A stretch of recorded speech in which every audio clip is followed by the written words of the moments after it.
Secular Gujarat ન્યૂઝમાં આપનું સ્વાગત છે। વડોદરા શહેરના પૂર્વ વિસ્તાર ન્યૂ વીઆઈપી રોડ પર પાણીની લાઇનમાં ભંગાણ, હજારો લીટર પાણીનો વેડફાટ થઈ રહ્યો છે।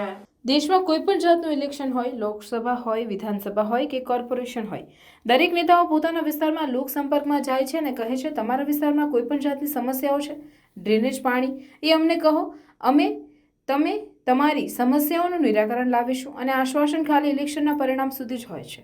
કેટલાક નેતાઓ તો પોતાના મત વિસ્તારમાં મતદારોને ત્યાં નાસ્તો પણ કરે છે, એ ખાલી દેખાવ પૂરતું હોય છે। ત્યારે વડોદરા શહેરના પૂર્વ વિસ્તાર જે રોડ ઉપર તે દરેક નેતાઓ અધિકારીઓ પસાર થાય છે, ન્યૂ વીઆઈપી રોડ ઉપર ચાલી રહેલી રોડની કામગીરીમાં પાણી લાઇનમાં ભંગાણ થયું છે।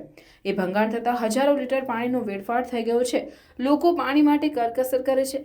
કેટલાક વિસ્તારમાં પાણીની સમસ્યા છે, પાણી માટે લોકો સેવાસાના મોરચા લઈને આવે છે, ત્યારે અહીંયા પાણીનો કેટલો બગાડ થઈ રહ્યો છે, શું આ નેતાઓને દેખાતું નથી, એવી લોકોમાં ચર્ચા છે।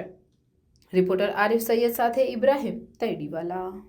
કહેવાતી અને કાગળ પરની સ્માર્ટ સિટી વડોદરા શહેરનો આ પૂર્વ વિસ્તાર છે। ન્યૂ વીઆઈપી રોડ ઉપર મિનલ પાર્ટી પ્લોટની સામે આજે ફરી એકવાર બે લગામ અધિકારીઓ અને કોન્ટ્રાક્ટરોના પાપે પાણીની લાઇનમાં ભંગાણ પડ્યું। એક તરફ પૂર્વ વિસ્તારના લોકો દૂષિત પાણીથી અને પૂરતા પ્રેશર ન મળવાના કારણે ઝઝૂમી રહ્યા હોય અને એવા સમયે કોન્ટ્રાક્ટરોની બેદરકારીના કારણે 4-5 કલાક સુધી જે લોક ઉપયોગી પાણી હતું એનો બગાડ થયો, પરંતુ નિંદ્રાધીન તંત્ર દ્વારા કોઈપણ પ્રકારની તાત્કાલિક જે કામગીરી કરવી જોઈએ એ નથી થઈ। 100% પૂર્વ વિસ્તારમાં પાણીની સમસ્યા હોય અને એવા સમયે જો આ લાખો હજારો લીટર પાણીનો આવી રીતે બગાડ થતો હોય, બહુ દુઃખદ બાબત છે।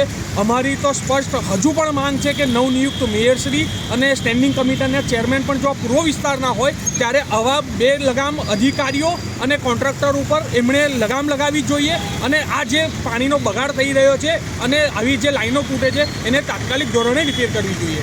તેજસ બ્રહ્મભટ્ટ, શિવસેના, વડોદરા શહેર ઉપપ્રમુખ। સમાચારોની અવનવી અપડેટ્સ માટે જોતા રહો સેક્યુલર ગુજરાત ન્યૂઝ। સાથે સેક્યુલર ગુજરાત ન્યૂઝ ચેનલને લાઇક, શેર અને સબસ્ક્રાઇબ કરો અને બેલ આઇકોન દબાવીને સમાચારોની ઝડપી માહિતી મેળવો।